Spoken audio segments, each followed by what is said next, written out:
Welcome to Naadan Modern. Please subscribe and press the bell icon to receive notification. Hi friends, எல்லோரும் எப்படி இருக்கீங்க?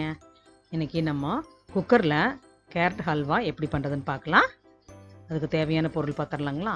Carrot வந்து 3 cup, milk வந்து 3/4 cup, sugar half, ஏலக்காய் வந்து 3 number, dry fruits வந்து என்ன வேணால் போட்டுக்கலாம். நான் வந்து முந்திரி கிரேப்ஸும் போட்டிருக்கேன். கீ வந்து 2 டேபிள் ஸ்பூன்.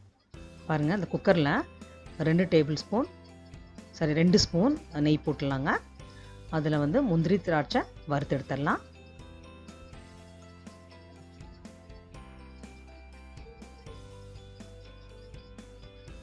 நல்லா ஃப்ரை ஆயிடுச்சுங்க. இப்போ எடுத்துடலாம். அதில் நம்ம துருவின கேரட் இருக்கு இல்லைங்களா, அது வந்து 8 நம்பர் போட்டேன் நான். எனக்கு 3 கப்பு வந்துச்சு. இந்த அதுவும் போட்டு ராஸ்மெல் போகிற வரைக்கும் கொஞ்சம் வதக்கிக்கலாம். அதே கீழே போட்டுக்கலாங்க.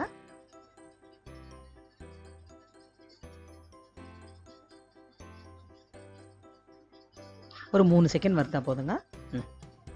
இப்போ வந்து நம்ம 3/4 டம்ளர் பால் எடுத்து வச்சுருந்தோம் இல்லைங்களா, அந்த 3/4 கப்பு பால் ஊற்றிங்க. நல்லா மிக்ஸ் பண்ணிவிட்டு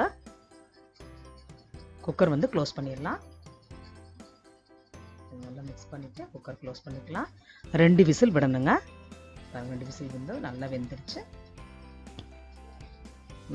பாருங்கள். இப்போ வந்து சக்கரை சொன்னேன் இல்லைங்களா, 1/2 கப்பு அது போட்டுக்கலாங்க. போட்டு நல்லா மிக்ஸ் ஆகி அந்த கேரட்டுக்குள்ளே இது மிக்ஸ் ஆகணும்.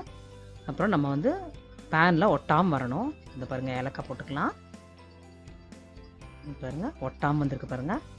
அதுக்கு வந்து ரெடி ஆயிடுச்சுங்க. இப்போ வந்து நம்ம அந்த வறுத்து வச்ச முந்திரி திராட்சையும் போட்டுக்கலாம். நான் வந்து மெலன் சீட் கொஞ்சம் போட்டேன் எங்கிட்ட இருக்கிறதுனால. உங்களுக்கு என்ன வேணுமோ அது போட்டுக்கலாம். இப்போ பாருங்கள், நல்லா ஒட்டாமல் எப்படி வந்திருக்கு பாருங்கள். இதுதான் அதோடைய பக்குவம். அப்போ ரெடி ஆயிடுச்சுங்க கேரட் ஹல்வா.